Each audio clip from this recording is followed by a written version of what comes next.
Hey guys, today we are coming from the courtroom with our favorite CI from across the pond in the most recent episode of Daredevil Born Again. Let's get into it.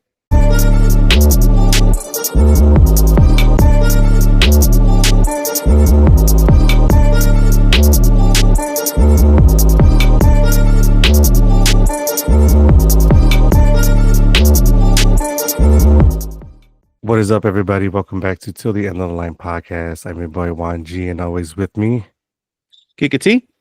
That's right. And today we have a very special guest, our buddy from the awesome podcast Assemble. Tommy, what's up, buddy? Hey guys, how are we? Good. How you doing?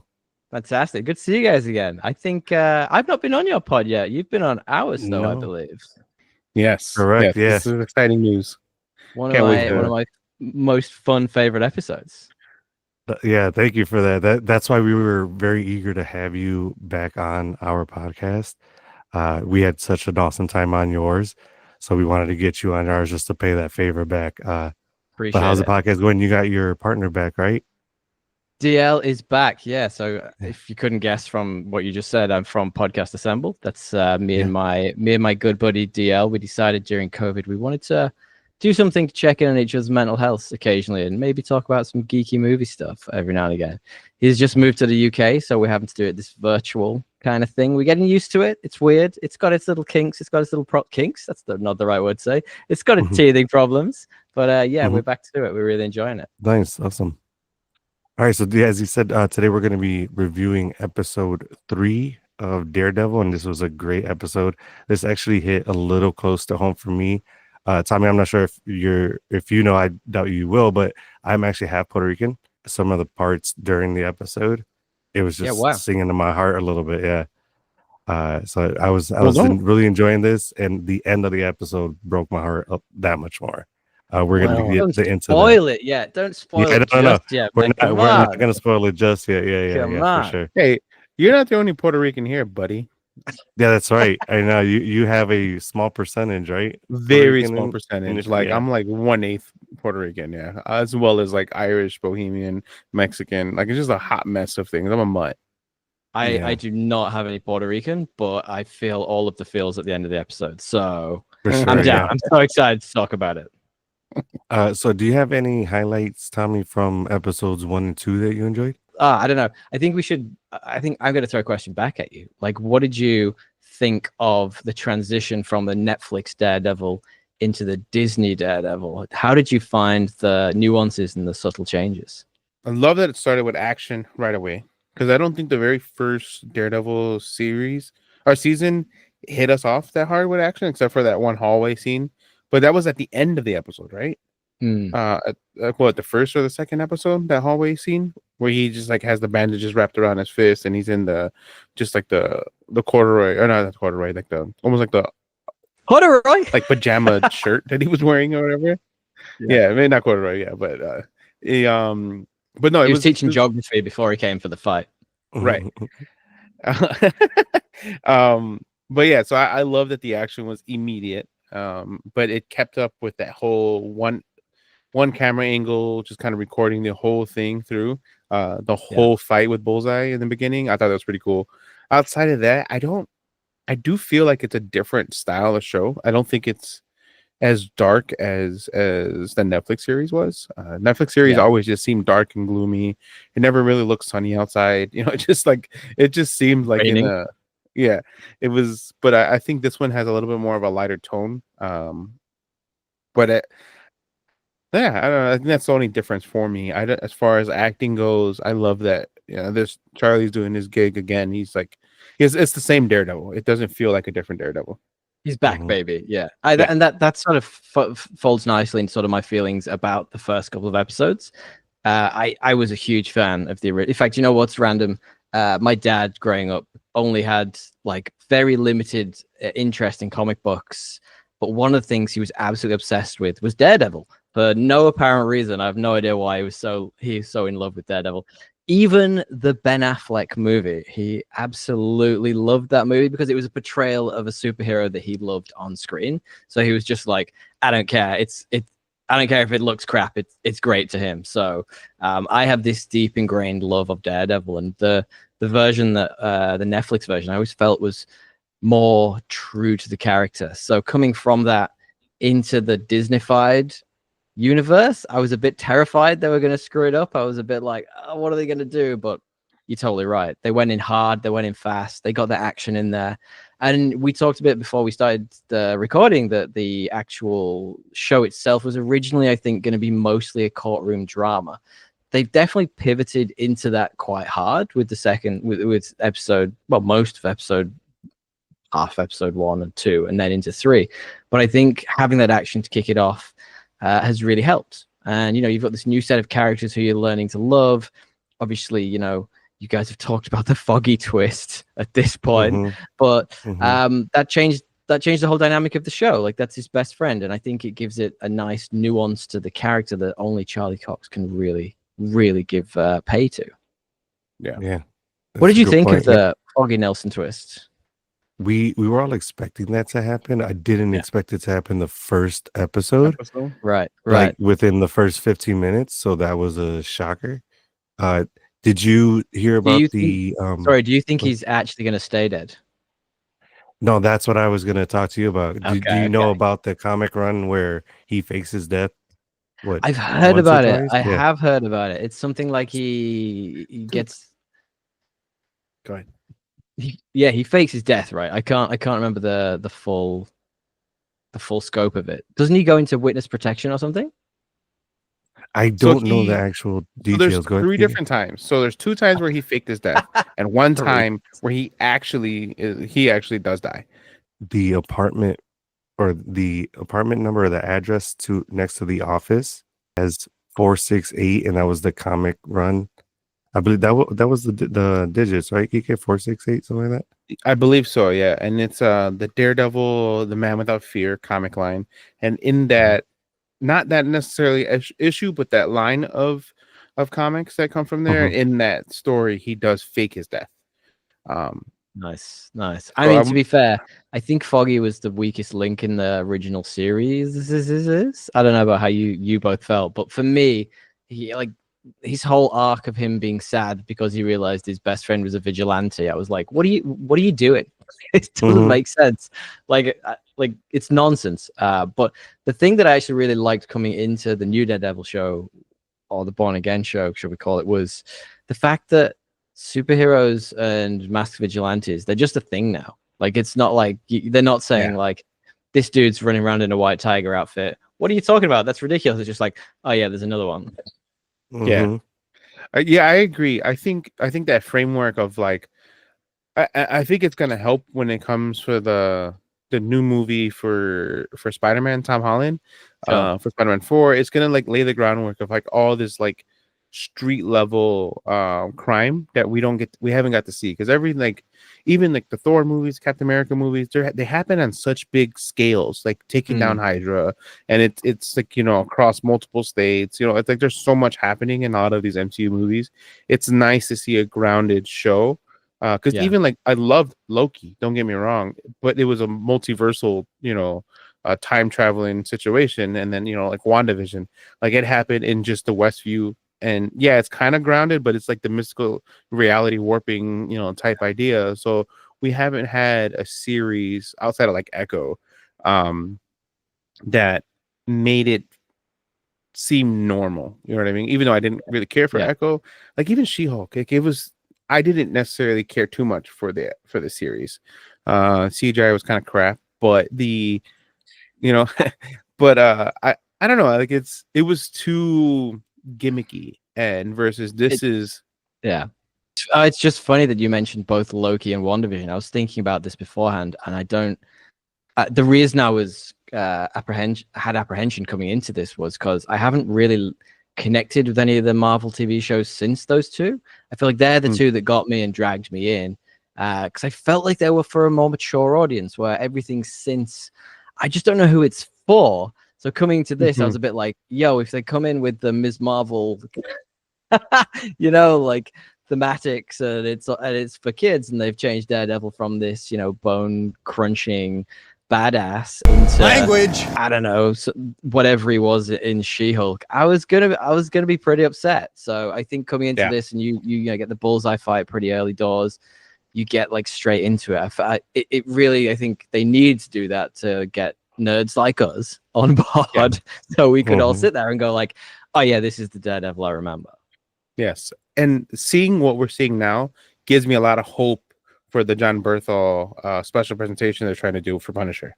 Yeah. And I mean, Punisher is something we're going to talk about all the way through this, because it's clearly working in that comic book angle around, the cops seeing the Punisher as this, I don't know, like hero of theirs, and there's all these different types of cops who are trying to emulate what he's doing, which could be fascinating.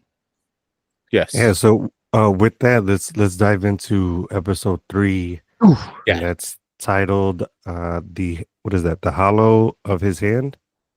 Yeah, the Hallow of His Trial Hand. of Hector. The trial of Hector Ayala begins. This old business associates seek to claim his vacant mantle. So Kike, why don't you start us off? So it starts off with him being in the cell, and Matt comes. It's weird calling him Matt and not Daredevil, but Matt comes to visit him and ask him, did you get food? He's like, oh, I'll figure it out. See if I can get them to bring you some food. And he tells a story about the cookies, and it's such a beautiful story. Just cookie, like it's the only animal that sings its name when it makes its noise. And so when it croaks, it says its name, Cookie. So it's cool. A Pokemon, basically. Oh, yeah, that's awesome. Yeah, and now you just made me love my nation's like signature, like trademark animal even more. Even so more. Thank you for that. Good. Yes, no, you're absolutely welcome. A Pokemon. Oh my god! I've got a question for you, is it named after its croak, or is its croak named after it? No, it's named after its croak. So does that answer the age-old Pokemon question? Why they all just say their name? Probably. I wouldn't disagree. It makes a lot of sense. Because from my understanding is they came up with the name because of the sound that it makes. I may be wrong. So if there's any Boricuas out there that do know that for sure and would like to comment, please do so. I just want to say we've done it. We've answered the age-old question. We can all retire now. We can all be happy. Yeah. Yep. I think the real truth is that there's 150 Pokemon in the first region, and they just didn't want to have them all say different sounds and then also name them a bunch of different names. So it was a little bit easier. So it was a little bit of a time crunch. Lazy is what I call it. Yeah, I agree.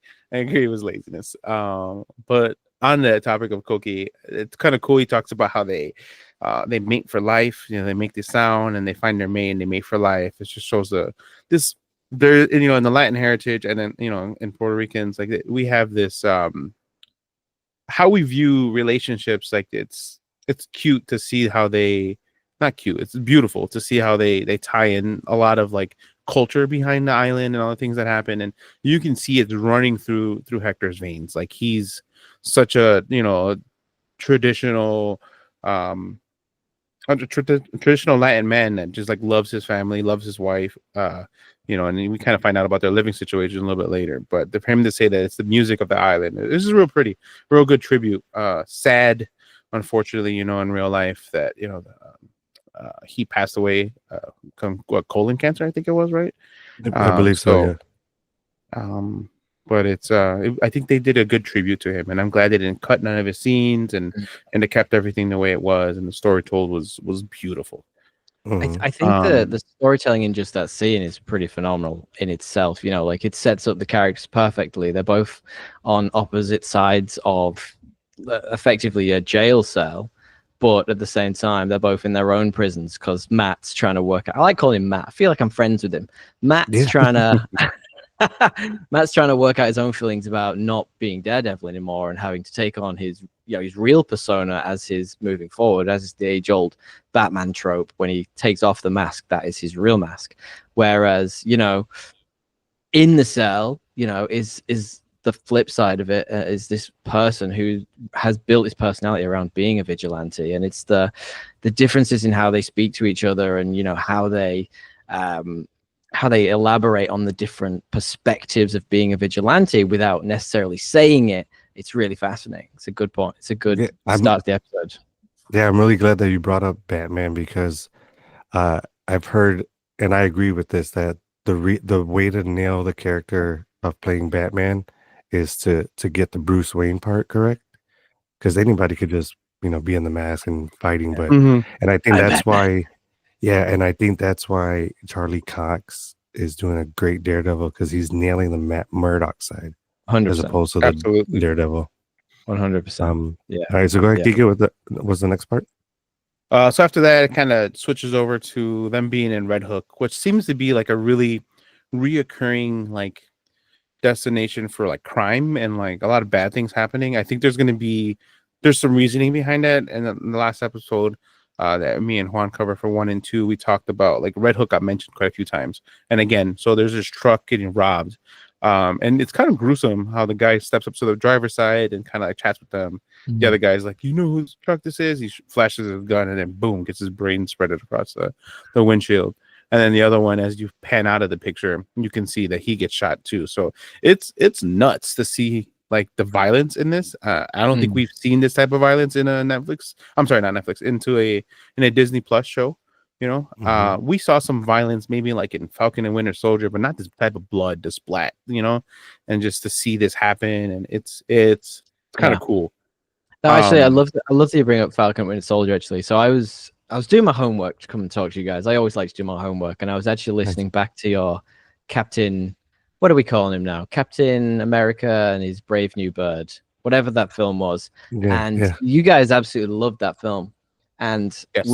I said a minute ago that the only show resonated with me was the Loki and the WandaVision shows. I did really enjoy the Falcon and the Winter Soldier show. It just got butchered because of the pandemic and the references that were apparently in the original script to it. I thought, it would have had a way higher ceiling if they could have used some of that material. But the reason I didn't love the Brave New Bird film was because it was just all of the same from the show, all the same themes I felt, about Sam not being sure about whether he should take up the mantle and should he have taken the serum, and it lost a bit of the zing to me because I felt like it was ground that had already been trodden. And that was one of the things coming into this again that I was concerned about, that, they just throw us into the same shtick we'd had previously to try and appease fans, saying, it's the same Daredevil you all know and love. I love that they're bringing stuff like these scenes where you're seeing the violence, but it's in a new way. You're seeing it. It's not necessarily exactly the same as it was from the Netflix series. It's evolved. It is now Disneyfied, but in a good way. So I feel like they've done a really good job of taking something and bringing it through, as opposed to the Brave New Bird film where it was just have the same thing again, but it's longer. Yeah, I think to that, they probably tried to do that for the broader audience that didn't see the Sure. Disney Plus show. Sure. But I agree with you. They did try to tie a lot of the Falcon and Winter Soldier as opposed to making it its own story. So I agree with you on that. Yeah. Yeah. I mean, they even brought back, Kika? I've forgotten his name. Who was the older guy who was the first black Captain America? How I forgotten his Isaiah name. He's Bradley. great. Isaiah Bradley was awesome in that. Was awesome in the show. Was awesome in the film. Probably the standout both. But he did the same thing. It was like just do the same thing again. So I'm glad they're not doing that with this.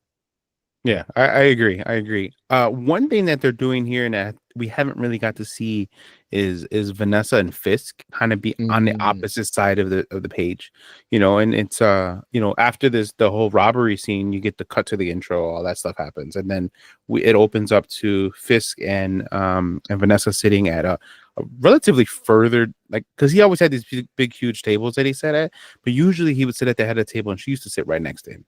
And this is not the case. They're at total opposite ends. Like you need like a microphone, be like, pass the salt, like it's pretty far apart from each other. But like still making them eggs. He is still eating them eggs every day. But they're egg whites now. Little bit I mean, he needs the protein. Look at the size of him. He needs all the protein he can possibly. Surprised he's not getting more eggs in there. Do you think he's enhanced at some point or some level instead of? I think he actually looks smaller in this than he used to, but I think that's probably just the age of the character, right? Like, you can't stay as big as he was in the original series forever. But I wonder, do you mean the character or the actor? The character, the actor for sure, for age reasons, that's why he looks the way he looks.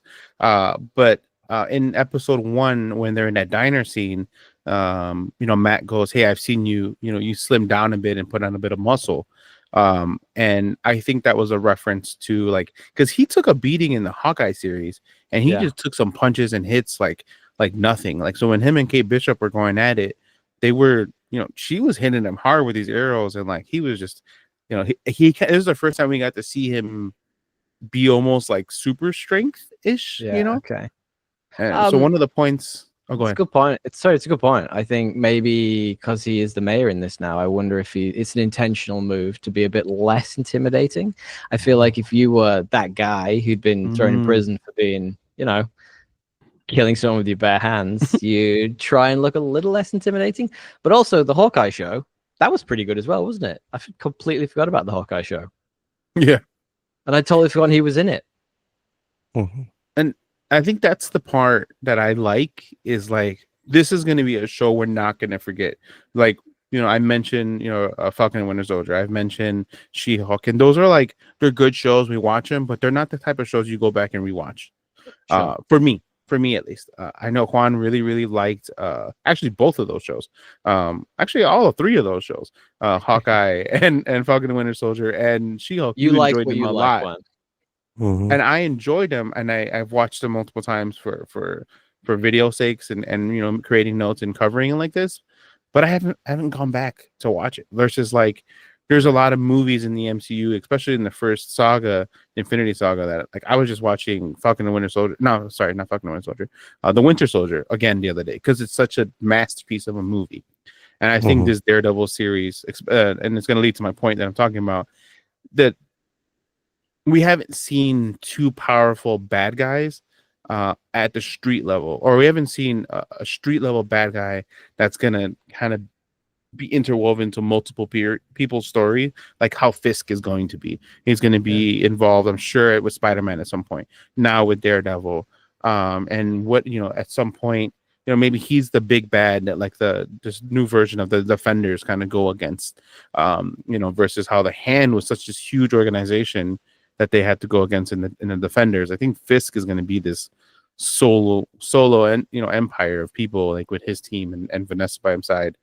It's kind of cool, and that just leads more to the point. Sorry, it's interesting you say that. Vinny D'Onofrio is 65 now. Do you think he's got it in him to be looped into a bunch of different shows for like 10 plus years? Movies? Like 65, he's pushing it a little bit. Yeah, that is. I don't know if he's going to be in many shows, but it maybe he definitely won't be doing the physical aspect of it. That's for sure. Yeah. Well, I agree. I would, like I said, I was listening back to your Captain America episode from just a couple of weeks ago, which is awesome, by the way. Thank you. And one of the things that stuck out to me that you kept mentioning was that they're just going to reboot this soon anyway. Like, they're going to get to Secret Wars and Doomsday, and they'll just take what's good and leave behind what's not.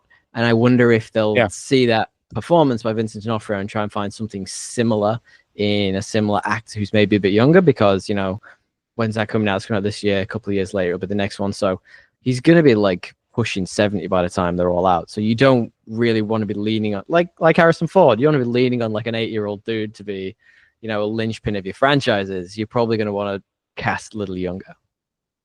Yeah, that's fair. I'd be sad if they recast Kingpin. Yeah, I'm not saying he's not perfect for the role. He's awesome, but at the same time, if you want him in a Spider-Man, if you want him in all the different shows and movies, do you really want like an almost 7-year-old dude doing that? Yeah, they're eventually gonna have to recast him at some point if they're, especially if they want to keep this character going for a while. And maybe he might not want to do it anymore. I mean, like, he's clearly keen on this, and he really, really enjoys doing the show. Like, all of the press he does for it, he clearly loves being that character.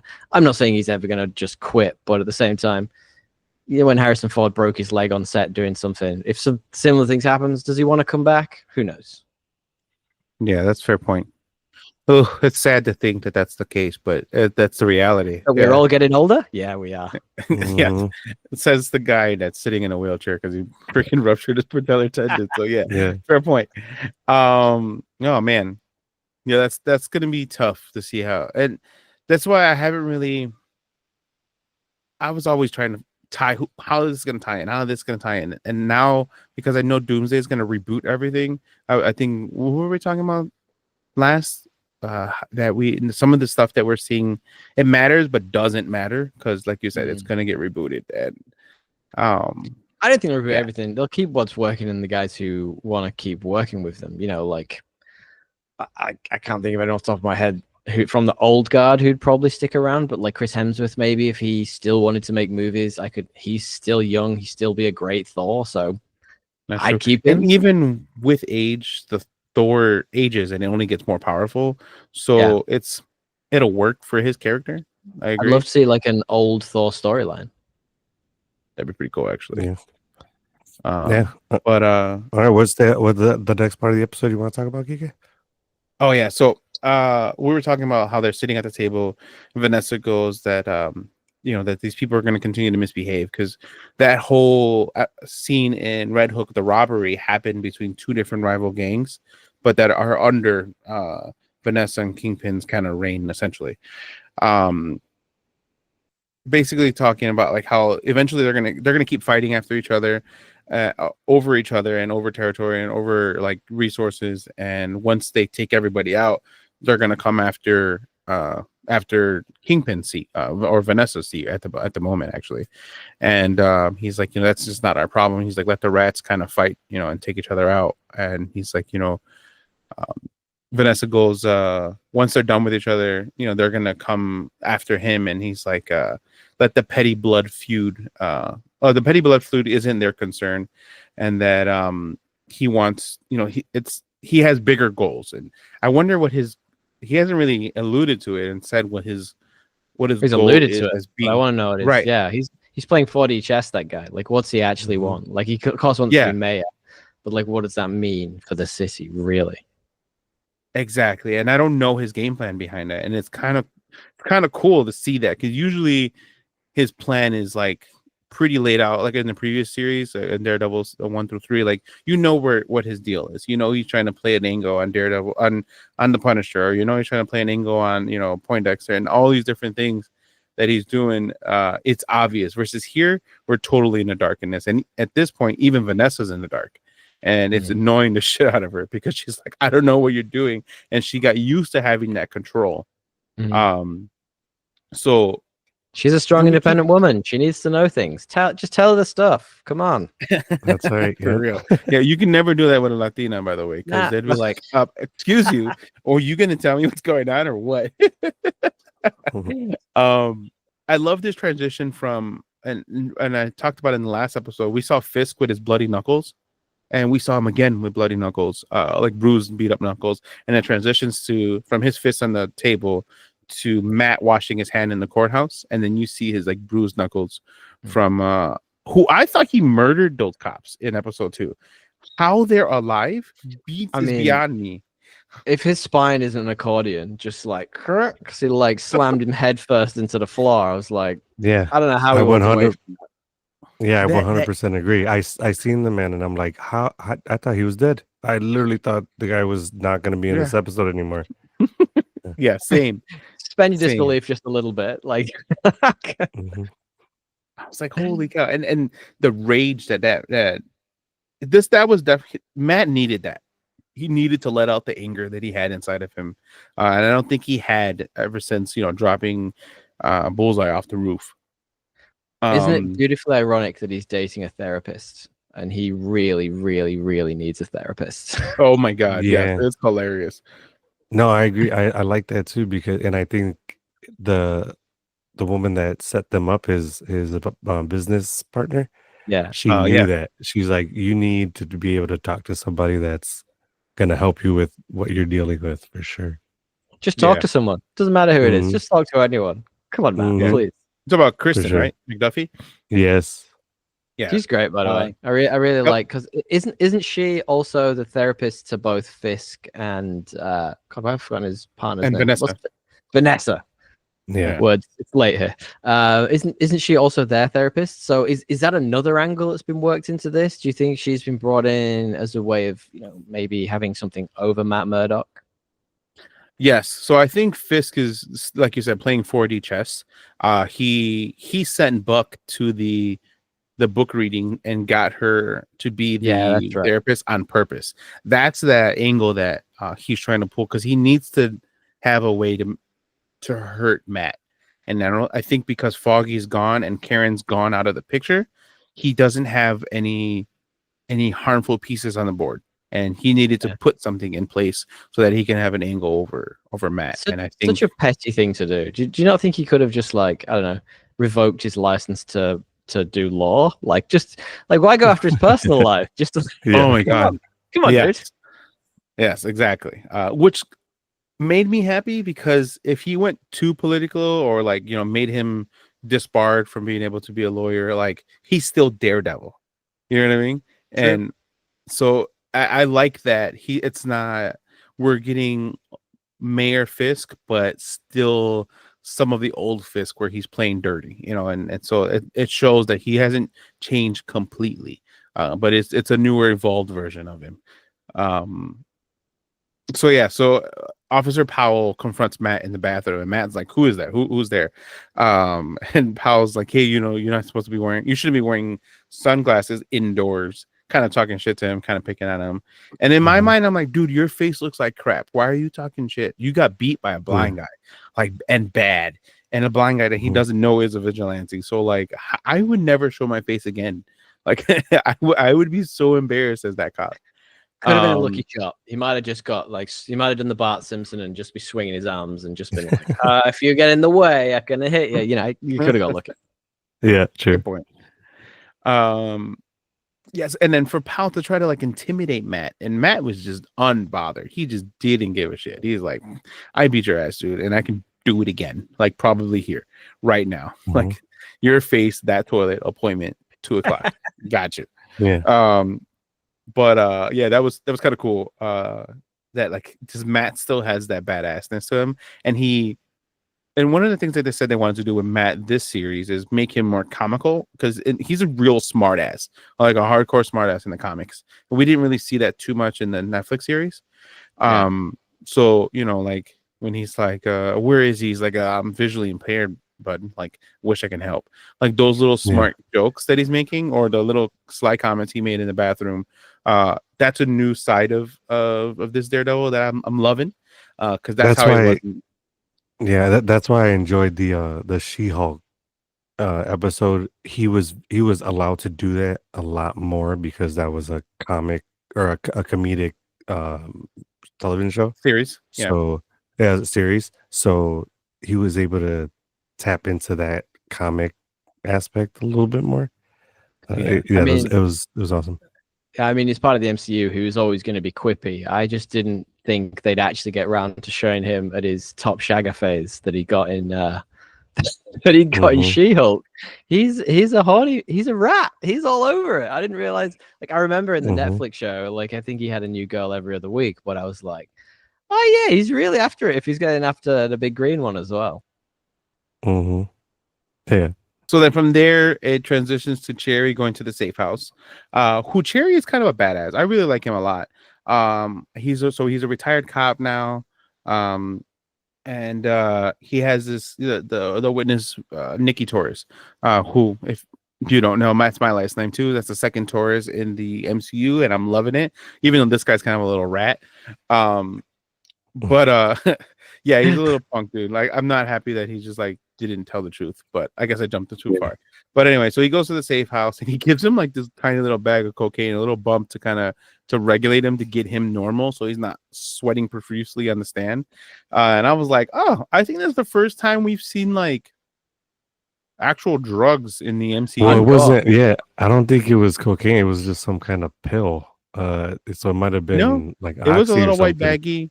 It looked a bit crystally, didn't it? Yeah, it was. Yeah, I saw pills. I didn't necessarily see powder, but you might be right. They might be putting in pill form. I don't know. I don't partake, so. No, Sure. yeah, me neither. Clearly. Oh, I do. I was doing it with Nikki in the bathroom while he was doing it. Sorry, did I not tell you Awesome. guys? I had Thanks it for before just to inviting. level myself out. I just didn't want to. Did you guys no? Just because I haven't tried doesn't mean I'm not interested, man. Like, you But it could have fits with the invited. world, and it makes sense, right? Like this world is it's a gritty world, and if you can show, Matt Murdock snapping a guy's legs in half or arms in half like he did in the last episode, why wouldn't you have drugs in there as well? Yeah, fair point. Fair point. And then get that loud ass music that he's playing to like keep him chill. Like, what? Like, how does that make you calm down? Like, I can't listen to loud music and not get amped up. Yeah, Like if right. I put loud music on, I'm ready to like clean the house and like, I'm shadow boxing in the mirror. What like, come on, dude. This guy's just laying, sweating it out, laying on the floor, just like, nah, like it's a lullaby. Like, what? This guy really you got to needed have that beat. for some of your content, man. I want to see that on your For sure. Instagram at some point. I want to see you shadowboxing in the mirror with your Daredevil mask on. Oh, Uh, perfect. We're in courthouse. DA Hawkberg, also known as the Hawk. He really tries to hype up Powell and talks about all his accolades and all the things that he's done. And the DA, he's holding it down like a real lawyer. Like he's really pleading his case. But then when Matt grills Powell and he kind of goes in on him, he has that angle of having Nikki behind his back, and Officer Powell, like, he seems fearless. He knows, and I really think the DA is in on it. I don't think the DA is clean at all. That guy's dirty. He's not what's his name? From Batman. Harvey Dent. Yes, he's not Harvey Dent. Harvey Dent. Harvey Dent was as pure as it was until he couldn't be. He was the the good guy until he became a bad guy, and I don't think I was gonna say real quick that I don't know if you guys caught that remark at in the beginning, the comment about fast hands. He did that intentionally to rile him up, to throw him off his game so that he makes a mistake on the stand.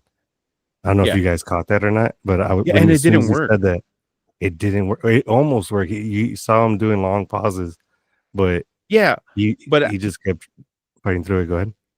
That's the point I was gonna say. Like, he's even with that jab at him, he was phased. Yes, who wouldn't be? You know what I mean? Mm-hmm. Like, you just said, like, hey bro, you should learn how to duck. Like, next time duck. Like, he basically just told him, and on top of that, he was the one that beat his ass, so like it was even more, and they're the only two in the room that know that happened, besides the other partner, the other officer that was in the, I don't know if he's in the courtroom. I don't really know what happened to him. He's an accordion in the hospital. His spine's in, it's gone from like 4 foot long to 2 foot, so he can. Yeah, right. He's in a full body cast, just in the literally like right now. Yeah, he's got that Batman insurance health going on. Mm-hmm. Oh man, for real. So after they're talking, and he denies knowing having Nikki as a CI for him, a confidential informant. There's an officer who we don't know his name just yet, kind of looks over to his left, and he tells his another officer, hey, Torres cannot testify, and Matt hears that. And then we see his neck tattoo. So this is the second time we're seeing that skull tattoo with like a flag on the forehead part of it. And that's the vigilante task force. As we know, that's going to happen. It's something very prevalent in the comics, and they idolize Frank Castle because he gets the job done. He takes them down, and they don't get back up. And I really think that the DA Hawk is the guy that kind of put that task force together. And that's why I think he's not that clean. You know what I mean? And Speculation, I love it. Yeah, him and Fisk are going to be buddies pretty soon. And I think at least, because in the beginning, his chief of staff was telling him that, hey, I need to schedule a meet and greet with Hawkberg. And now we see Hawkberg that same episode, and now he's representing the NYPD. So after that, it switches over to them kind of being panicked, and Cherry being panicked, and trying to get Nikki into the truck, and this whole shell game that he plays fooled me. I didn't see that happening. I'm like, they show him like opening up the van, and him looking around, closing the van, getting, after getting Nikki into the van, and Nikki's obviously still tripping a little bit, and they flash his gun. So I'm like, oh crap, like, they're going to be chased. Something's going to happen. He's not going to be able to testify. And then obviously, yeah, he gets pulled over, he gets stopped, and somehow Officer Powell leaves the courthouse and makes it in time to stop Cherry. Suspend your disbelief. Come on. Yeah, and well, another thing, this guy, in the task force, they really think they're above the law. They're borderline vigilantes. Where he was like, all right, asshole, like get out of the, because he Cherry flashes his badge, and Powell just does not give a shit. And so he pulls him out, and then no Nikki in the car. I'm like, what the fuck's going on? And then you see them pull up in front of the courthouse. I was like, oh, cab. I like that. I like the bait and switch. Yeah, it's so obvious. Like the most obvious way to get there is the way they got away with it. And I was like, okay, well played. That's pretty cool, Cherry. I respect Cherry way more for pulling that off because he knew they were going to try to stop them. I do love the irony of like cops idolizing Frank Castle and wanting to be like him because he gets the job done. Because isn't the whole point of the Punisher like the cops are ineffective? They're not doing their jobs properly. They're all corrupt and or lazy. So like it's almost like going full 360 on it. They're like, yep, we're gonna go full Frank Castle on this. It's like, well, just do your job in the first place, and you wouldn't need a Frank Castle. Mm-hmm. Right. Yeah. It's a weird angle. It is a weird angle, and for them to still idolize him and then make their patch and their tattoos being, the Punisher symbol, like, yeah, it's kind of an oxymoron, but it's cool. It's a great story, and yeah, I mean, I think so. This is my question to you guys. So we see Matt put Nikki on the stand. He interrogates him, and he admits that he's a CI for the NYPD, but then Nikki lies and doesn't say that he was on the platform. I mean, that he was home all night. Who got to him? Who do you think is the person that made him? It's the weight of the sheer amount of cops in the room. Like it's a room full of cops. Of course he's gonna get it. Like what if they're all sat over a big tattoo on their neck? He's gonna think someone's gonna get him at some point, right? Like it's just peer pressure, effectively. Yeah, I totally agree with that. It was the amount of cops in the room. He just, he's an addict, so he's scared, and that's an intimidation tactic.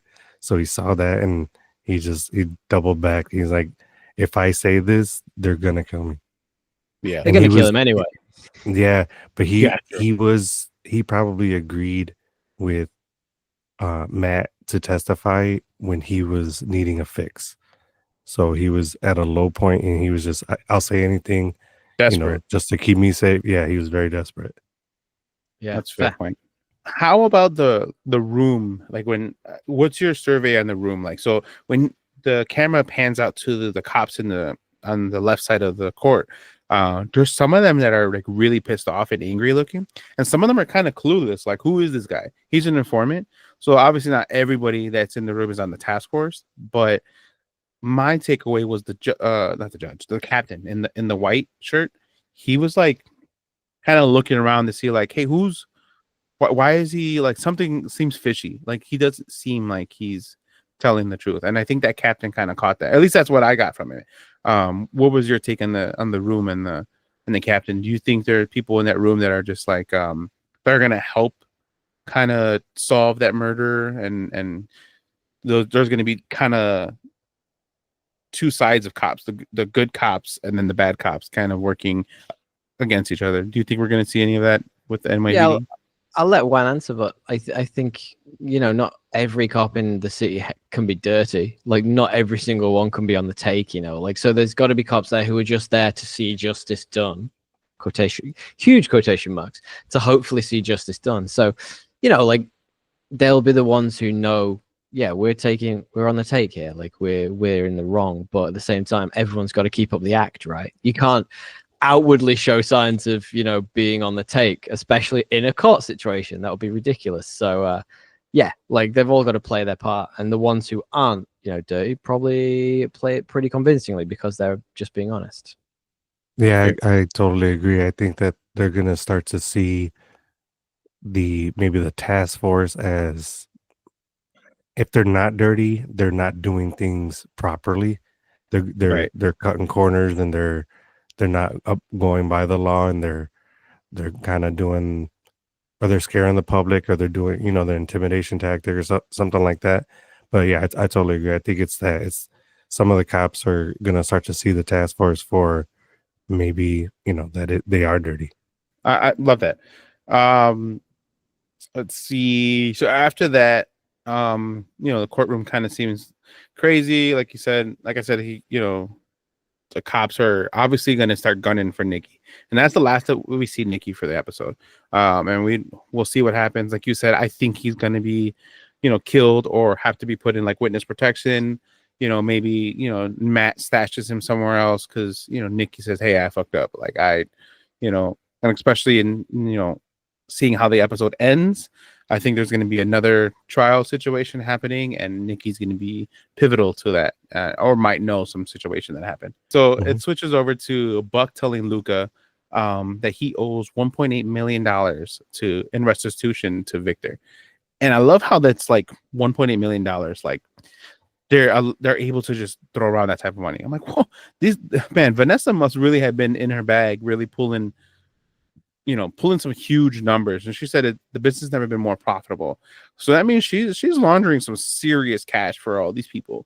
And she's a powerful piece. And for her to be the one to send Buck to go tell these guys, these grown men of lots of power, hey, you owe this guy $1.8 million. She has some huge pull. And I think it's going to play into maybe her kind of Fisk finally giving up on her and just kind of maybe even saying, "All right, we got to take her out." And you think Fisk he talked about that there was a painting or something like that for sale for 200 mil, and that she could have cleaned a lot of money with that. So I guess she's saying she has at least $200 million. Yeah. I think the thing I took away from these scenes, and there's actually quite a few scenes of with Buck in, which is very confusing considering it's Bucky. But in the original season, the Netflix season, didn't Fisk have a very British sidekick who was called Wesley? Wesley. Oh, Wesley. Yeah. He seems to be able to just easily replace an English person with another sleazy English person so easily. Like, where's he getting these guys from? They've all got nice suits. They've all got that like droll voice. Like, where are they coming from? What are you doing here? I personally Star Wars love Wesley. He was a great character. Yeah. Fabulous character. Him. Yeah, fabulous character. And the way he died was just awesome. Such an interesting character moment for everyone involved. I think it showed him at his absolute lowest and her absolute highest, which was, and also simultaneously lowest, but like a really fascinating character moment. But like, where are they coming from? Where are these Brits where's he hooking them in? Like, is there like is he getting off eBay? Like, how's he finding these guys? There's a British staff agency he's probably just pulling from, Yeah, right. But it's like on the dark Indeed of like, finding shady guys that can do all this dirty work. Yeah. Indeed, on the dark web. Like you said, that swagger that he kind of carries, him even saying, "I don't work for the mayor, I work for the man." Like that, it was real. I'm liking this character more. At first, he'll never be Wesley though. Let's be honest, he'll never be Wesley. No, absolutely not. No one ever will. And I think he was such a strong character, and he does die in the comics, so it made sense that it happened. But I love that they're kind of creating a new version of Wesley. And hopefully this one doesn't die. So, let's see. And then it cuts to Cherry, Matt, and Kristen trying to game plan for the next court date.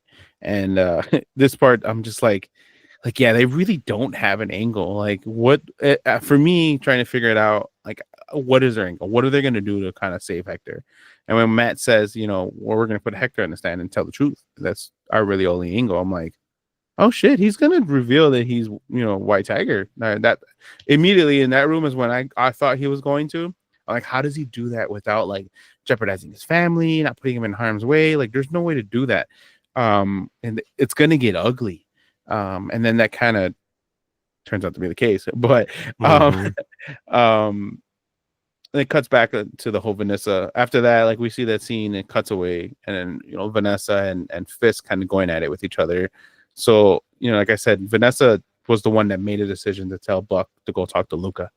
And Fisk doesn't seem annoyed. He's just like, hey, stop messing with this petty shit. Like, this isn't this isn't our goal, this isn't our plan. And Vanessa's not seeing that. Vanessa thinks she's being punished by Fisk, and that, for her cheating on him. And for a guy to get cheated on and to do the thing and treat her the way he does, like a queen still, is interesting. Like, let me know how you guys feel about that situation, because for the most part, someone in power like that, I've in every other show or movie I've ever watched, they dismiss that woman immediately. They are just like dirt to them, and like almost become irrelevant. Yeah, for me, really quick, I think that ties into or they're trying to tie into the Spider-Verse, where Fisk just tries everything to get Vanessa back. So I think they're trying to show that how devoted he is to her, and that he understands why she cheated, because he was gone for so long and he was absent. So it was kind of his fault that she went outside of the marriage. You know what I mean? And he had to been. No, she cheated on him. Oh yeah, she on the rooftop towards the end of episode 1, or I believe it was episode 1 or 2. But no, at the end of episode 2, right? I think it's episode 2. Yeah. Yeah. And he's like, I know about Adam, and that's kind of really all it is. They keep bringing Adam. What a lame name. Yeah, seriously. Yeah. Imagine your partner cheats someone called Adam. You'd be like, oh man, at least have like something cool. Yeah. Right. Yeah, because she asked him not to kill him, and then he goes, "I'm not that man anymore." Yeah. Anymore. Which Adam? There's like 200 million Adams just in New York. Right. So, like, I'm which one? Yeah. I'm pretty sure Fisk at this point knows exactly where that guy lives, what he does for a living, how many spouses he's had. He's got his whole background check gone. And done. Surprised his head's not in a car door waiting to get slammed already. Yeah, probably. Yeah. Well, I guess for all we know, we don't know if Adam is or isn't alive now. Like, yeah, what if it's Black Adam and it's just a rock, just a big potato walks in? It's just like just crossing. Yeah. What are you gonna do? Just that's the crossover that we get from Marvel and DC. Yeah. It's just that's hilarious. The one we've been waiting for is just a big potato and another big potato. Yeah. That's hilarious. Okay, so so he's just trying to. They're just trying to keep that image of Fisk like just doing anything and everything for Vanessa. Like that's his rock, that's his everything, and at all costs, he's never going to give up on her. That's what you're saying. Yeah, seems right. Okay, I forgot about the Into the Spider-Verse, and that's why he creates that portal. I totally forgot that he kind of would do anything for her. So fair point. Yeah. That's why I ask you guys these questions, because unless it's Adam Warlock, in which case he's not got a chance, has he? Oh my god! Right, yeah. Guy. Yeah, absolutely not. Just a gold dude who's also like incredibly good looking. Like if I swung that way, I'd be very happy with Will Poulter. I'd be like, good, all right, cool. Yeah, makes sense why you do that to me, right? Yeah. I'd cheat on me too, right? Oh man, yeah, absolutely. At this point, Fisk, if it's Adam Warlock, just say your goodbyes and just let her go, bro. Just let her. Yeah, she's in a better place now. Yeah, seriously. So we got an off tangent, but anyways, isn't that why you invited me on the episode, to go on tangents? I thought that was the whole for point. sure. Oh my god, 100%. Yeah, that's right. Yeah, we have so much fun. God, I don't really know anything. I just talk shit all the time. Trust me, we do that here, and then that's why we had so much fun on your podcast. Tangents are almost the best part of doing podcasts. The best part of podcast. Yeah. Absolutely. You can talk about the topic all day long, but when it sparks something else, it's just even more fun. For sure. Yeah, absolutely. I actually this is a random another aside. Sorry, Kike. We can. You're good. You find where we are in the episode. A random aside. I actually got my partner to buy me improv classes for Christmas because I thought it would be a lot of fun for the podcast to just have that. I mean, like, that's one of the things I enjoy the most, like you say, about podcasting, is that sort of like spark that takes you somewhere and then somewhere else and somewhere else. And it's that yes and thing of being like, yeah, and then what about this? And sort of like building almost a story out of nothing. So yeah, I'm looking forward to doing that. It's March. I haven't done it yet, but like improv classes is like, I think it can only help, right? Yeah, Right. for sure, 100%. That's Especially when crazy you that got you said this. Yeah, go I on. was this summer. I was looking because in Chicago we have Second City, and it's a well-known improv class or improv like or comedy school. Period.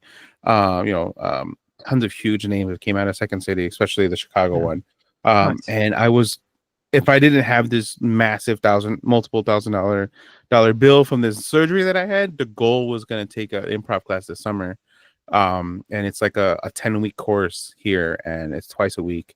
One of them in the morning and one in the evening. And yeah, I would love to do that too. That's I agree. So like, I say our buddies because I wish they were our buddies, but like Eric Voss over at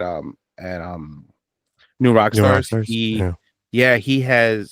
he's done comedy shows. He not recently, but like a year ago, he took some time off of New Rock Stars to headline a improv show that he did there over in LA. So like it's a lot of people in what we do are they do stand-up comedy here and there, they do improv shows here and there, and they've also had that training. He's also had gone to school to be a journalist, which is why he's so amazing.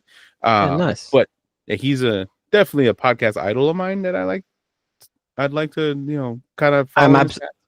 I'm absolutely not funny enough to do stand-up comedy. Like, but I would like to do the improv thing just to get a little better at rolling and riffing, because I think that's the fun part.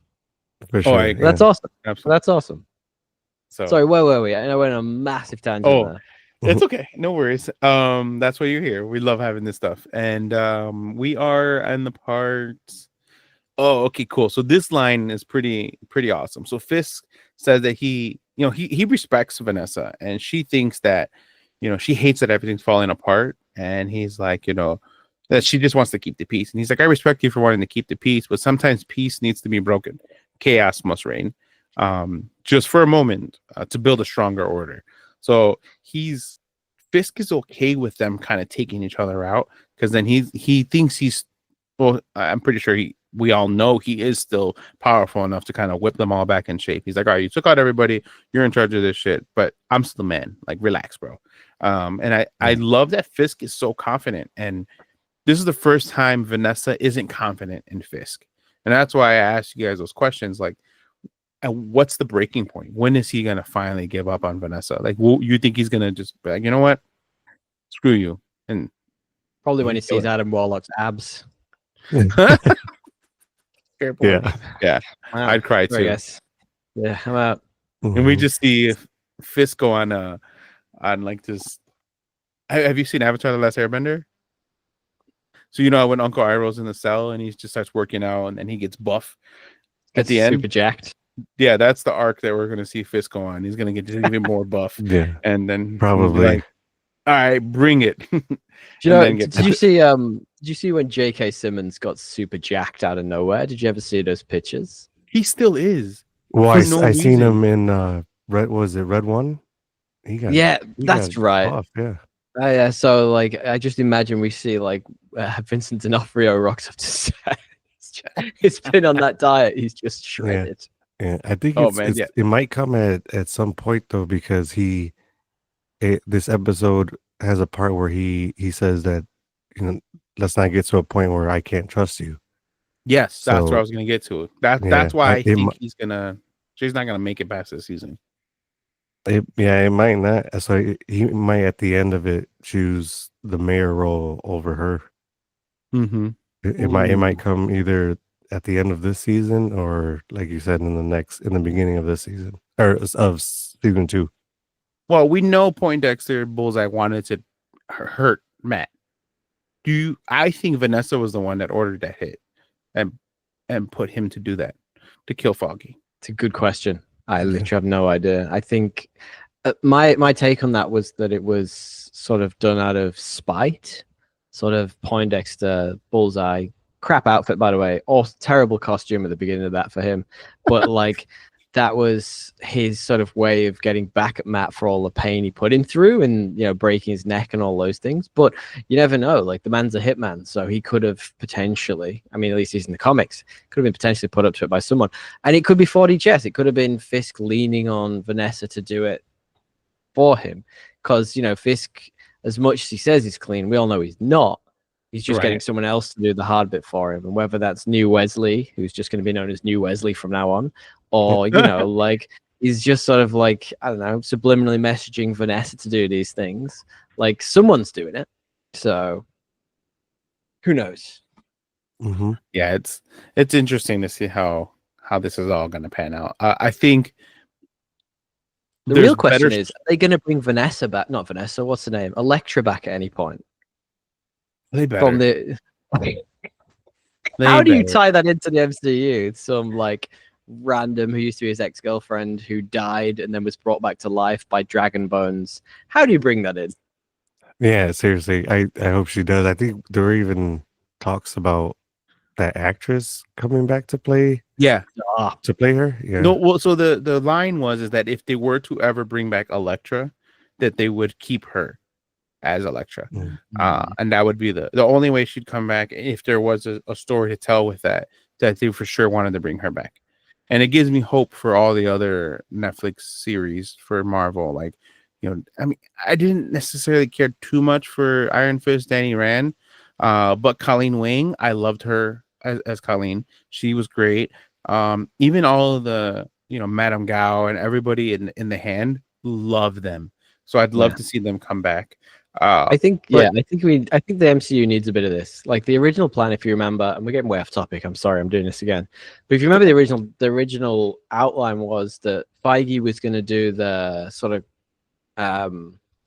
galactic sort of Avengers level stuff, whereas James Gunn was going to do the more street level, almost like Daredevil stuff. That was how they were going to. Is that right? Is that the original way around they were going to do it? It was one or the other. I remember that was a thing, right? Yeah. And they tried sort of some more semi-street level stuff with the likes of Secret Invasion, and obviously can't really call them as Marvel street level, but I guess it kind of was stuff like that. But it didn't work because it was just the same. I think when you have two different stylistics of team-ups, so you've got, let's just call it the Defenders versus the Avengers, for example, they need to be different. This had to be completely different for it to work.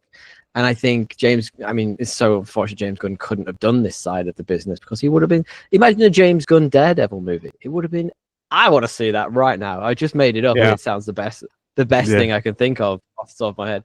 But like all of that, like they needed it to be different and have some sort of differentiator, a USP, shall we say.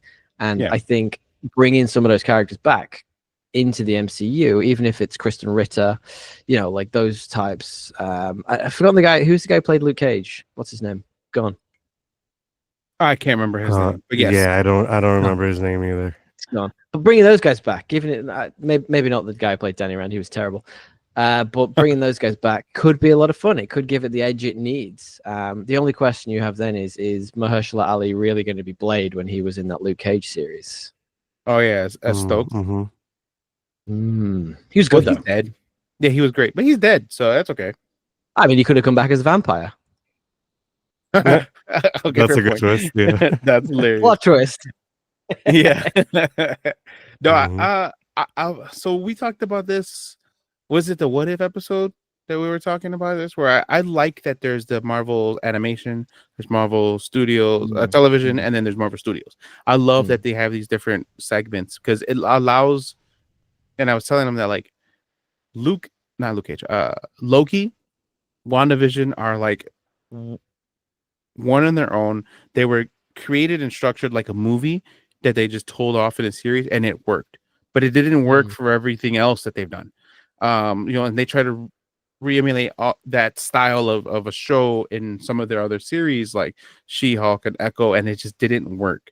And now that they're having a traditional showrunner and everything's kind of just being done like a television series, and they're not running it like with the production like a movie, it allows them to go more into detail. And I think that's why we have the success with with this Daredevil.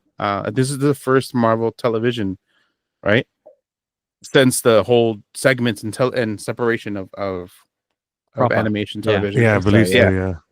And I think this is one of the reasons why this is great that they're doing it with Daredevil, because one, everyone's invested because Daredevil was so loved on Netflix, and now with also with the success with Marvel animation with X-Men 97, that was done so beautifully. And even the new Spider-Man, the Neighborhood Spider-Man series, that was really good. I enjoyed it a lot, even though it was a different reality, different, not our Tom Holland Spider-Man or not a Spider-Man we've ever seen before. It was told really well. There are some things that were switched around, to kind of make sense, to copy MCU, to make MCU kind of relevant. It was really cool. It was really done the right way, I feel like. And I was worried because what if season 3 didn't hit as hard as I thought it could have. It's literally called What If, and you can do anything, and they chose that. And I was like, you could have gone anywhere else, and it would have probably been better. And the way they did that, so at first there was some skepticism, but now that we see 97 and this, and now special presentations are probably going to be under television too. I have a lot of hope for the future of the MCU and their structure. But yeah, fingers crossed. Yeah, finger crossed. Sure. Huge tangent that we went on. Let's get back to the episode. After Fisk and Vanessa are fighting, Heather walks in, boom, cuts out. So clearly there's going to be some, turmoil going on there. And then it cuts to like a bus stop, and we see an ad for Pingo Dolce. It's like the Brazilian soda that showed up in the Incredible Hulk movie that the blood falls into, and then Stan starts to like Hulk out or whatever. So that's the first time in a Netflix, or I'm sorry, not Netflix, in a series that we've seen this soda outside of we saw it in Captain America Brave New World. So it's a cool little plug that it's all one shared universe. It's kind of cool that they did that. Okay. I didn't catch that. It was the ad in a bus stop. So like if you're sitting in a bus stop and that like box situation or whatever, it was one of the ads in there. Nice. So now we're back in the courtroom, and Matt calls Hector to the stand, and he's talking about why were you over there? Where do you live? Kind of just building some backstory, right? And then he's like, oh, well, I was there. I had just bought some flowers from a bodega, and it's because I had just got an apartment studio for me and my wife. And he explains that he lives there with his sister and his niece. Cool fact that me and Juan found out recently is that I knew there was a female white tiger. I didn't know that it was his niece. And we see his niece in the courtroom. So sitting right next to the wife. In the like pews, I guess they're called. Where they sit. She was the niece, and she's the one who takes over as White Tiger. So we're gonna get to what happens at the end. So in season 2, which we already know that they have, it could be her as White Tiger. She's a little on the younger side, so maybe some Young Avengers, type thing where she can kind of be maybe not part of the team, but help the team from here and there if they ever do a series or a movie or whatever.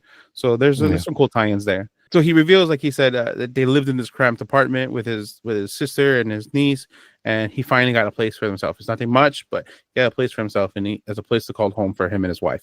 And you can see the look of like, oh, like his wife is like, man, I feel real shitty for being an asshole to him because he just got us a house and now he's on trial, and she wasn't there in the beginning for him. And I think their turmoil between them is like she's not happy that he's a White Tiger. And what wife would be, you know what I mean? So I don't blame her, but it's kind of cute. It's beautiful to see them kind of start to come together, which makes the ending even more tragic.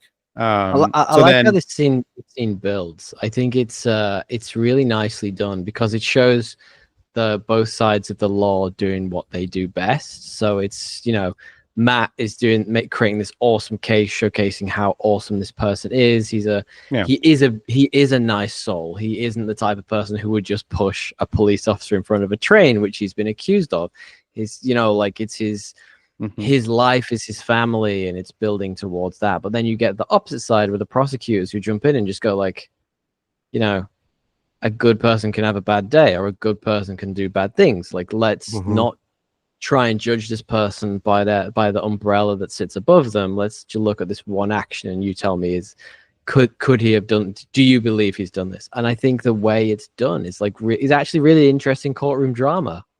I agree. Yeah, so we the part you're talking about is the closing statements for both Did I parties. So skip ahead? Sorry, I thought that's no, where we you're were. good. You're good. We can put. I wanted to pull them together because I love the transition because the DA never questions Hector, and he had every Yeah, opportunity to, and yeah, he could yeah. have. He could have got up there and talked to him, interrogated him, but he didn't.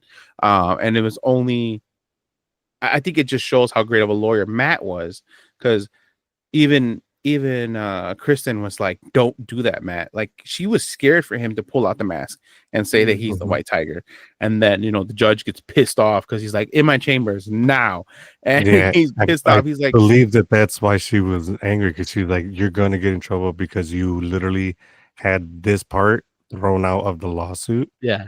Because "You're gonna kill our case." right, and that's what she thought, but it kind of Yeah, worked out. And the DA's like, "I have a pyramid of like things that I'm gonna throw at you, so you better come prepared." And like you said, so that was the last witness got called, and now they're in the closing statements, and they're the DA is going, and then now he paints, like you said, he paints this picture of like, I go to church, I do this. Does that make me a good guy?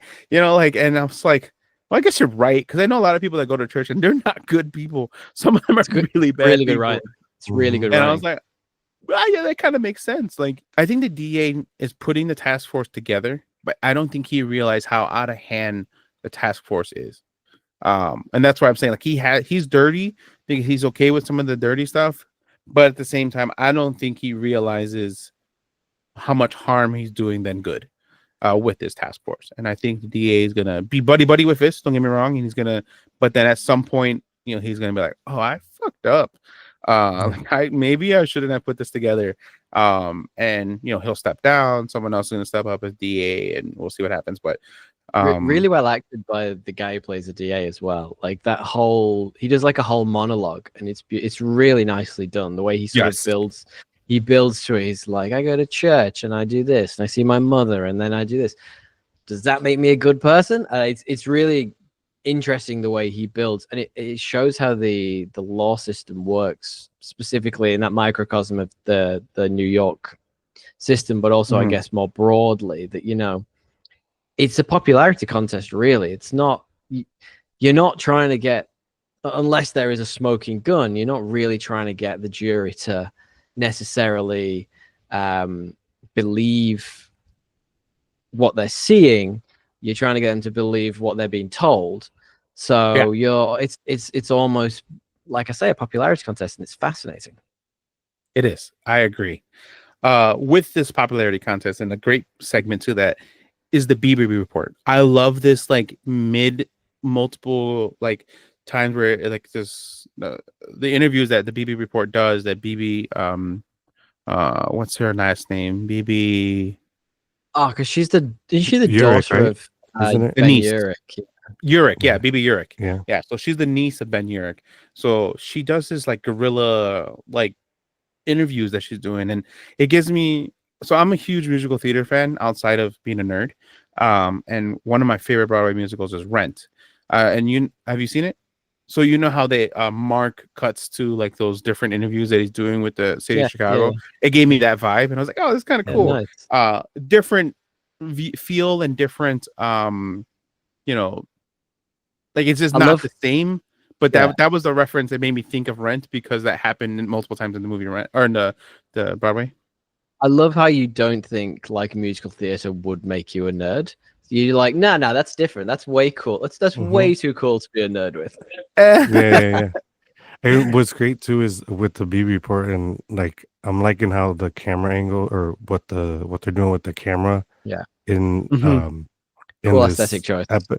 yeah, in this episode when it goes to her, you can see it's more guerrilla style because it's less part of the frame. It's just in the set, just Yeah, in the center of the frame. And then Mhm. when he uses his powers, his like focus hearing, the frame of the screen just widens or closes to kind of show his focus point. It's the way that this show is being shot is really well done. Yes, Mm. yes, and with the BB report, the reason why I brought it up is because she's interviewing this New Yorker, this NYC older man. He has like an accent, so he seems to be of like Latin heritage, and he says that Mr. Ayala isn't going to get a fair trial because he's Puerto Mm. Rican, and they're Mm. just going to continue to single him out. And I love that like little thing that they're doing. It grounds the story so much more because you're involving the community and getting their input on it. And I really find it fascinating that this show is saying so much, especially with this court case, saying so much about racial tensions in the US compared to the Captain America Brave New Bird film, which was literally the core theme of that film was about racial tensions in the US, and it did it said absolutely nothing, whereas this seems to be actually saying so much.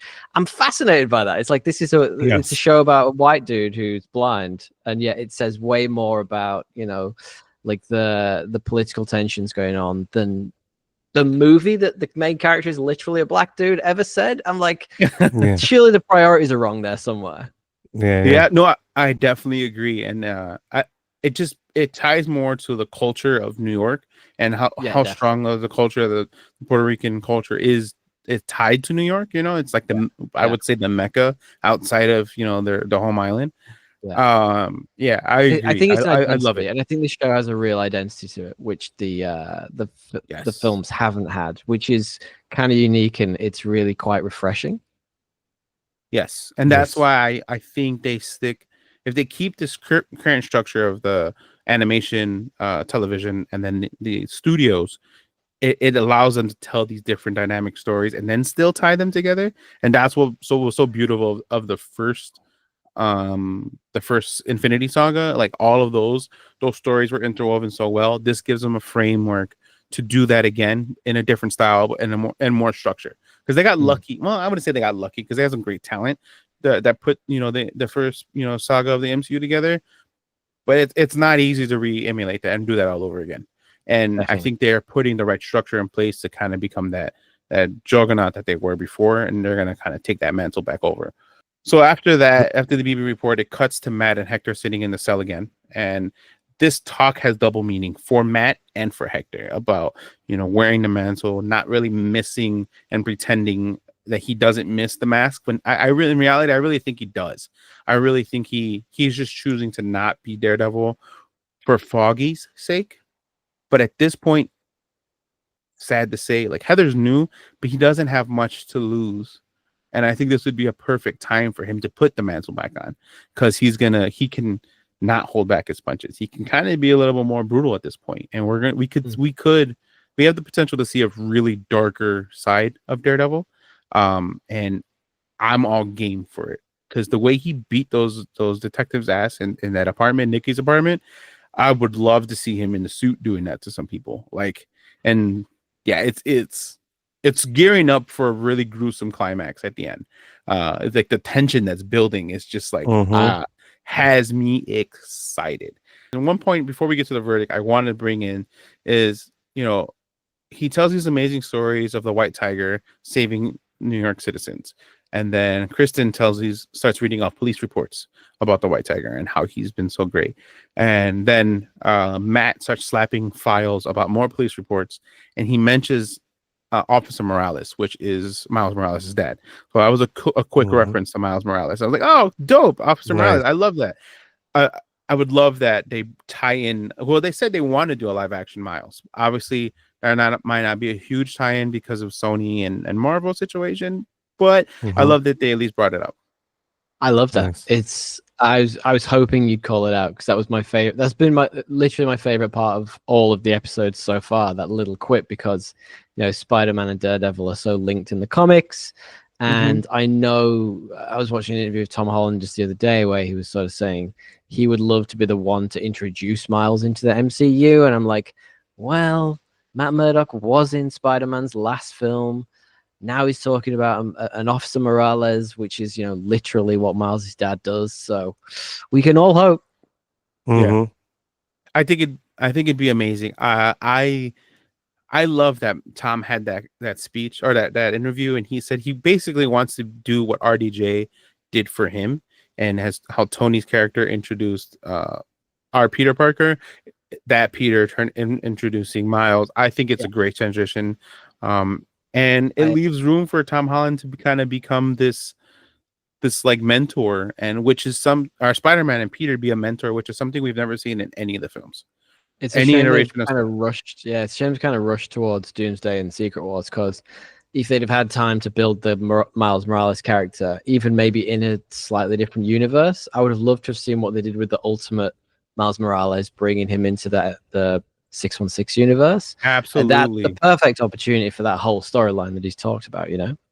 Exactly, because even in that Secret Wars comics, with the incursions, like it's Spider-Man versus Spider-Man, and it's Miles and Peter on two different sides of the coin, and I definitely agree. I with the Russo brothers, leading the charge, I have a lot of faith. So yeah, I mean, have you seen any of the stuff they've done since they did the last MCU film? they haven't really done too much, too big. Oh, they've done a bunch of Netflix stuff. They did The Gray Man. I watched one they did. They did that one that's just released with Extraction? Millie Bobby Brown and Chris Pratt. That's apparently terrible. Electric City or something like that. Yeah, right? apparently it's getting really bad reviews. So Really, I want to see it. they've Me not too. done a lot. So I'm on the fence. I enjoyed the Extraction with Chris Hemsworth. That was Did pretty they good. do that one? Okay. Yeah, Mhm. I thought that was really good. He's a movie I star guess- though. He's amazing. I love Chris Hemsworth. That's true. Well, I have faith. I think this. I'm not saying I their don't have faith. I'm just saying they got to do some hard work to bring it back. You know, like because they were always meant to. They were meant to never leave Marvel. That's why they're supposed to just be Marvel. Mhm. And I think there'd be suitable replacements for Kevin if he were to ever step down to Interesting. be Kevin's and like put all that together. It'd be nice. Just saying, putting that out there. Two's I've said it better than one. before. Mhm. Yeah, right. And I think that's what makes a lot of their movies and kind of work, because how they direct together. It's two different styles, and they kind of keep each other in check. Yeah, it comes to, like you said, it's the closing speeches, and they're Closing arguments. one of the closing arguments, and one of the biggest things. And I love how Hector's painted as this man, not painted. What's the word I'm looking for? Like, just embraced as this man of integrity, and this is the first time we see, at least in the MCU, a vigilante on the stand, at odds and getting caught, because the whole Civil War situation, even in the comics, was different from what we saw in the Captain America version of it. There was more politics involved in that comic run, and I love that they got to see this. I think sets the ground for maybe a second Civil War, because there's Civil War 2, and I'd love for them to do this the Civil War, not as a movie, but more as like a series of like multiple ground things happening, with the ability to bring in some big characters, but like the grounded level of Civil War, because there's so much story to tell in the actual Civil War back in the day in the comics that wasn't being able to tell in such a short film of 2.5 hours or something like that. I'd love to see a Civil War series where it's like 9 to 10 episodes, and they're breaking it down, hour-long episodes. I think that for me, that would make me one of the most happiest nerds in the world, because it's such a deep story, and you can see like Captain Marvel and Rhodey explore their relationship, and again, because in Civil War 2, that's one of the focal points. They actually are on the same side together, and Rhodey goes against Tony, and then in this one, Tony and Steve are actually on the same side. They're not opposites from each other in the second Civil War. So there's a lot of cool parallels and a lot of cool partnerships that happen, relationships that happen, that can be told with things like in the courtroom too, and Matt defending some of them. It'd be cool. It'd be really cool dynamic. I think if some of the TV shows that have hit, I could have imagined, like, how DC did the Crisis on Infinite Earths crossover with the TV characters. Like, I think if some of more of the TV shows that have actually hit and been like more well received, and would have ended up with things like the Armor Wars TV show and those types of things, I think that could have happened. But if they were to do it now, it would probably feel a bit rushed and a little bit insincere.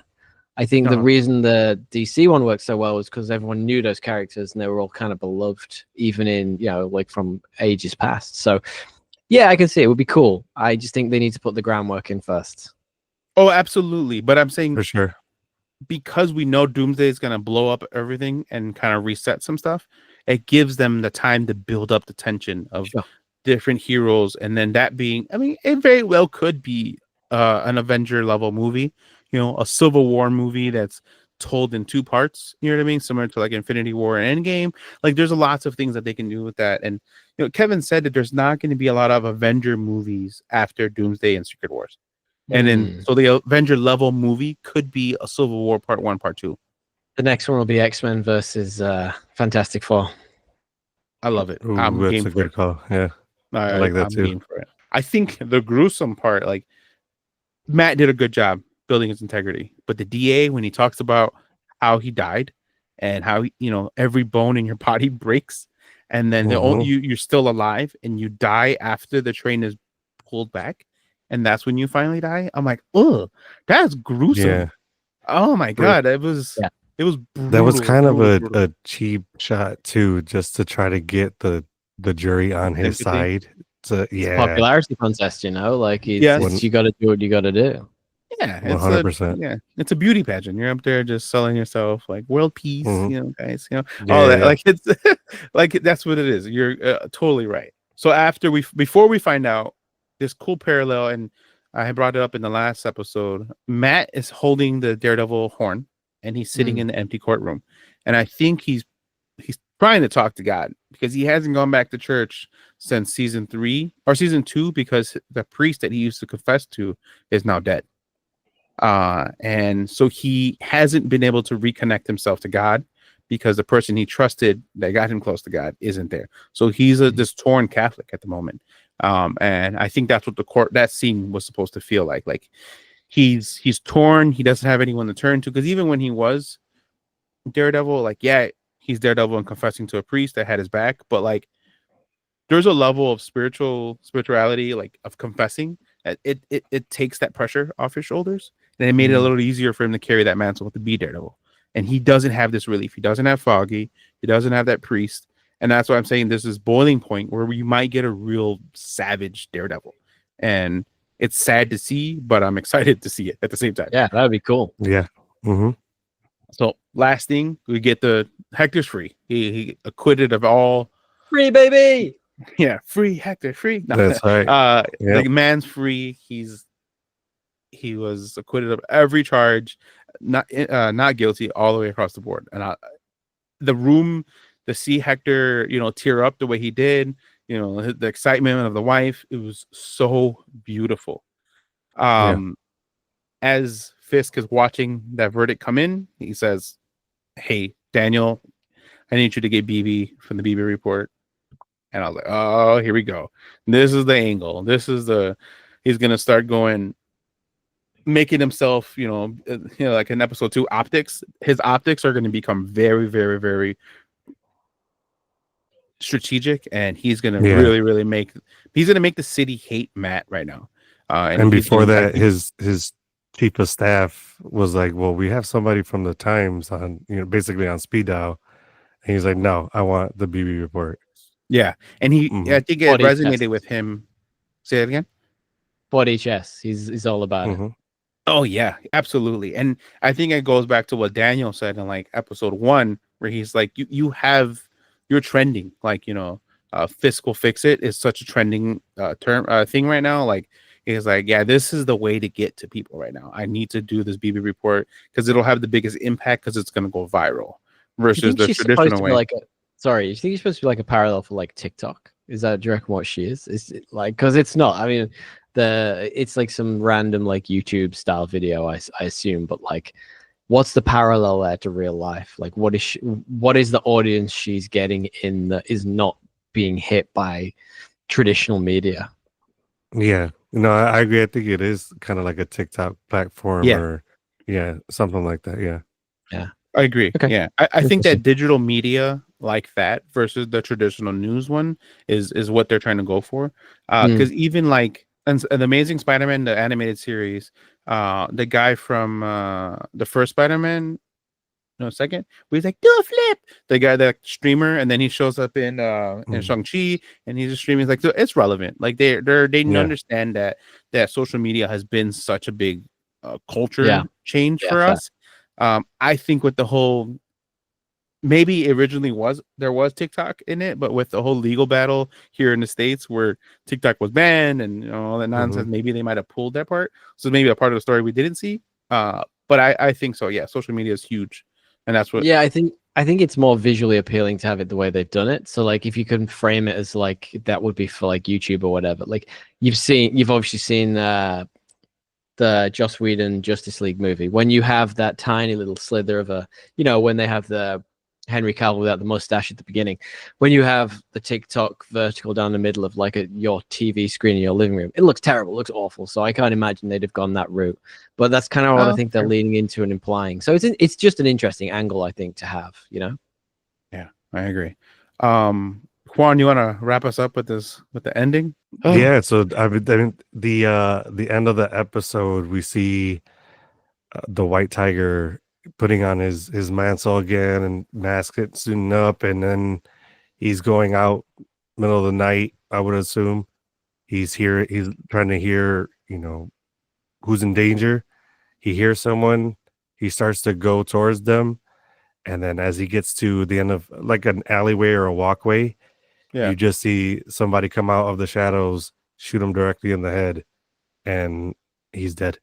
The episode ends on someone walking hooded with a Punisher logo on their chest, and then they walk off. Brutal. Yeah, and I was really conflicted because Punisher is one of my favorite characters, but I'm like that's not going to be Frank Castle. Nah, surely not. It's going to be one of those cops, and I think this is how they're going to bring in John Bernthal to come in, because Matt Murdock is going to look into that, and John Bernthal is going to be like, that was not me. We need to figure out who's doing this under my name. So, and then that will probably lead into the special presentation somehow. Yeah. So that was the end of the episode. I thought it was a great episode. I'm sure you guys agree. I loved it. Yeah. I think it's the best one out of the three so far. Honestly, even better than the first one. For a courtroom drama, it's got everything. Like, and it leans into some of the best parts of Daredevil being in a courtroom. It's great. It's phenomenal. Yeah. So here's the point that I was going to bring up earlier, and I said I'll wait till the end. So this happened after me and you, Juan, we had discussed talking about it. Like, oh my God, it's not Punisher. It was somebody else, or somebody on the task force. I think it's Nikki Torres. I think the task force made Nikki dress up that way on purpose. So now they Punisher? have correct. Yeah, I was on that path too. We're gonna protect you. Oh, you think it was okay? The CI, right? Nikki Torres. Yeah, he's the one that was wearing that, and he's the one that took out Hector. My initial thoughts were it was the cop he put on the stand. I thought that too, but I think that's the point, right? It's the Batman thing. It doesn't matter who has the mask on. It's a message, right? It's all about making people scared of that symbol in the night. Stopping vigilantes being out on the streets, and it's a messed up way to end the episode. And because you get this, you finally get a fair trial for a person of color in the US. Yeah, not a political podcast, but. Correct. But you finally get that, and you finally think they've got the justice, and then at the end of the day, they're popped by someone who is, someone of a different privilege to they are probably, and has, this Punisher logo on, showing off their privilege. Let's say it gives me like huge vibes of like the KKK and stuff like that. It's just fucking horrible and. Frustratingly poignant. Yeah. Well, not to end on a bit of a low point, but that's going to be it for us today. We want to thank you, Tommy, for joining us. We had a great time on your podcast. Let the people know where they can listen to your podcast. No, thank you both very much. I've loved being here. You've let me take you on so many tangents. Who would have guessed we've gone to all those places today? I appreciate you both for having me. It's been awesome. Hopefully we can do this again. Hopefully you can come on to Podcast Assemble again at some point soon. You can find us on all major streaming platforms, Apple, Spotify, wherever you are, we're there. It's also got its own YouTube channel. We're everywhere. Find us at Podcast Symbol on Instagram, the podcast symbol gmail.com. Send us an email. Send us memes. Send us news. Things we love. Thank you so much again for having me. Yeah, absolutely, buddy. Thank you for coming on again. And as always, Kike, I'm with you. To the end of the line. If you enjoyed this episode, please don't forget to like and subscribe. Also, hit that notification bell to stay up to date on all our new episodes and more.